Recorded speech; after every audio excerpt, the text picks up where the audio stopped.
And like she had like strawberries over the eyes or whatever, and it all just looked so gnarly. Ugh. Anyway, that's what pampering reminds me of.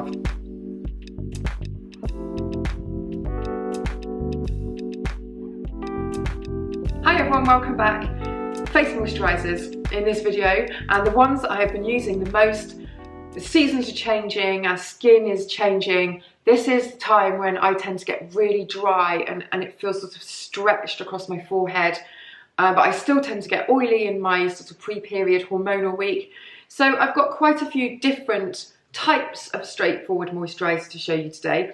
And by straightforward or simple, I don't mean that as a diss in that they're not very good because they're not all singing or dancing.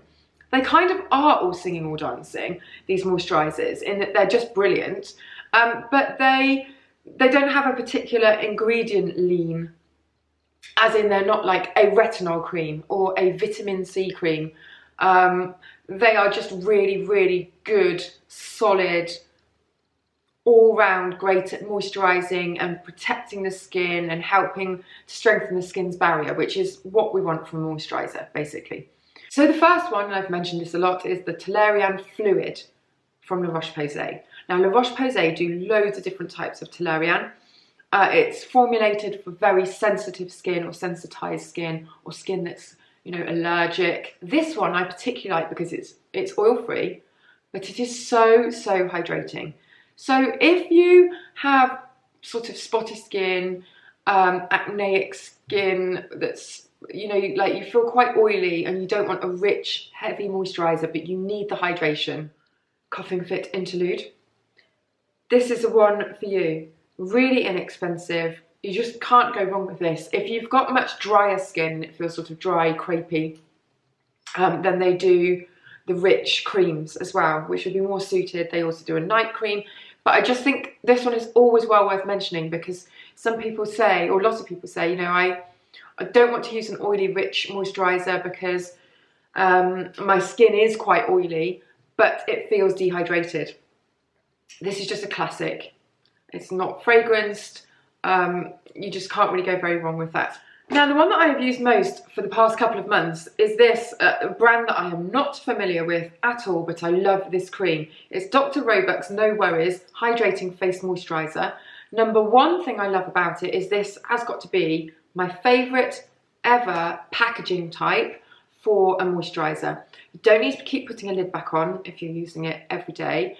It keeps the ingredients really sort of fresh. It keeps it airtight. And so you don't need a lid on it. When you're just doing your face in the morning, you just grab this and into the hand and massage on. Not going to do it because I've got makeup on.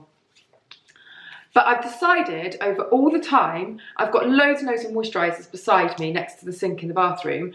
And this is the one, this is how lazy I am, that I go for most because it's in that packaging. I don't have to unscrew a jar and put the lid to the side and then I drop it because my hands are greasy. I don't have to like fiddle around with a tiny little screw top and then put that back on the tube. I mean, all products have their merits, their pros and cons, but for me, as well as this being a lovely cream, which I'll go into, the packaging is just spot on. And I tell you who else does that packaging, and I use this one loads too, Dr. Sam Bunting with her Dr. Sam's range. This is the Flawless moisturiser. This one ticks all boxes. Also, this is good for any skin types if you've got oilier skin as well. So also great packaging. It's the same packaging. Back to the Dr. Roebuck's. This one is surprisingly rich, especially if I layer it up over some kind of hydrating serum, or I've been using the Inky List collagen. It's like it's not a booster, it's just a liquid that you put on before your moisturiser, and oh my god, that and this together are amazing. It almost feels like you've got this like jelly shield over your face all day long.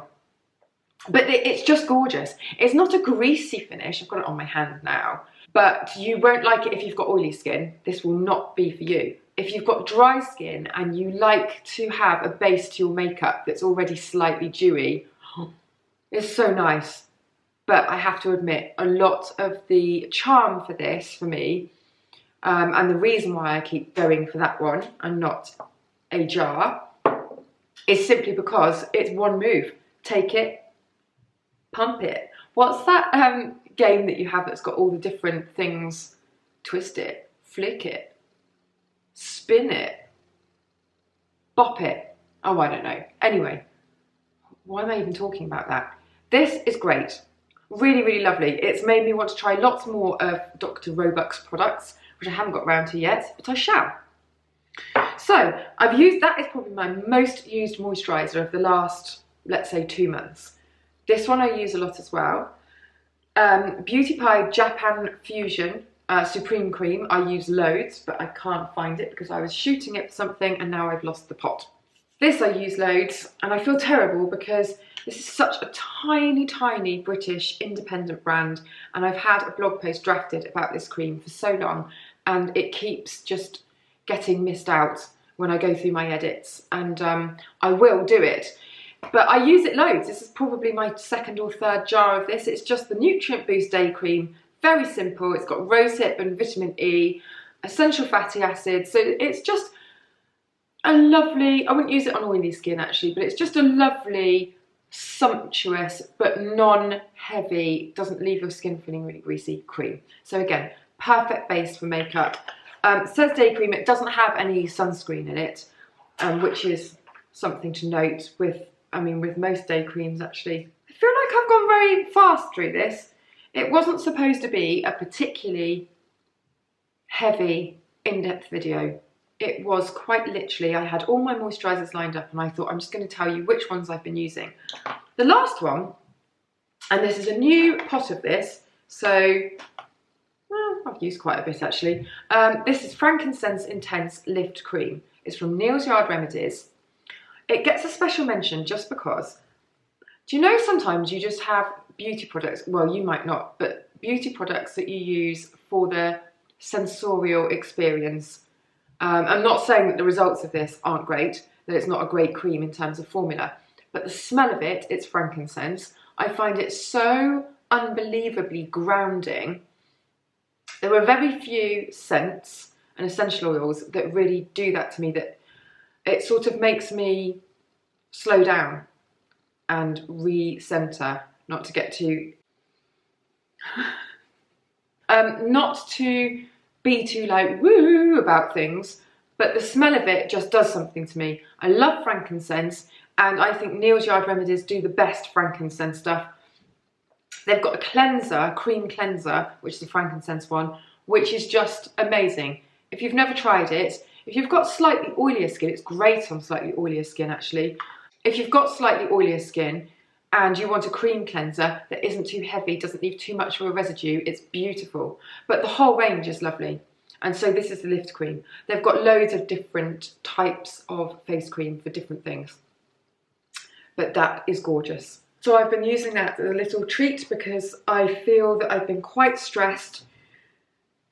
I've been on this ailments merry-go-round of one thing after another. I don't know why I'm wanging that about. And I just feel like, I don't know, I hate the term self-care, but just makes me think of wanking. So yeah, I've been trying to do a bit of not self-care, beauty self-care. I hate the word pampering as well. Oh, that reminds me of just people making Christmas gift sets that have got, do you know what pampering reminds me of? People that would buy you like a foot spa. Do you know what I mean? A foot spa and then some kind of facial steamer. That's what pampering reminds me of. Bubble bath that gives you thrush. Those face masks that you used to get in the sachets and it was one use, and they had those really horrendous photos of the woman's face on the front wearing the mask. Do you remember those? There was like a kiwi one, and like she had like strawberries over the eyes or whatever, and it all just looked so gnarly. Oh. Anyway, that's what pampering reminds me of. Oh, and also those, you know, those netted sponge things that were all the rage for a while. You know those nets that you put the I don't know what they're called. It made everything foam up. That. Opposite end of the scale in terms of moisturisers. is this one. I've just had to open a new one of these because I don't know where the other one is. I hate that. People are like, oh, you haven't even used it. It's like, I have. It's just this is the photography one. Opposite end of the scale to the moisturisers I've been talking about, the Kate Somerville Retinol Vitamin C Moisturiser. If these ones are straightforward and are moisturising, this one's pretty much doing everything. I mean, you couldn't be further away on the spectrum from that to that. Even though both amazing products, but this one is just so active. And this one is just concentrating on, you know, just moisturising and not flaring anything up. This one's like, hey baby, let's go all out. This one's like, oh, let's keep it calm. So I thought this deserved a mention because I've talked about the serum loads. There's a serum in the same range and it is immense. I think it's one of the best retinol products that's out there, and they've just launched it in the cream. But if you like to do it all in one, you wouldn't need to use a serum as well as this. You could pretty much just cleanse, go in with this, go to sleep, which is what a lot of people want. It's an investment, but it's a good one. All right, can't believe I said wanking. Gonna have to take that out, aren't I, at some point. But make sure that you like, subscribe, share. I was thinking, if everybody that watched this shared my video with like 4 or 5 people, that'd be great, wouldn't it? Would I get 4 or 5 times the amount of views, or would your friends just go, what are you doing here? What are you sending to me? What are you trying to do to me? I already have like non-stop emails from ASOS and from, who are the ones that just send you those constant, not on the high street. Not on the high street, I bought 1 fire guard. I've had 15 emails about this fire guard, asking how I like the fire guard, would I like another fire guard, can I rate my fire guard, whether my fire guard is happy, if I'd like to see things that are similar to my fire guard, if I'd like to share my fire guard with a friend, if my friends would like to buy the same fire guard or similar, if my friends would like a 20% discount on the fire guard, if I would like a 20% discount on my future fire guards. I think that's just about covers the ones that they sent. So I've unsubscribed. But yeah, your friends might hate me. But I mean, let's try it. If you're still here, me saying wanking hasn't turned you off, then yeah, share it with some friends and let's see how far we get. All right, I'm going to go now because I've really probably embarrassed myself far too much in this video. So I shall see you next time.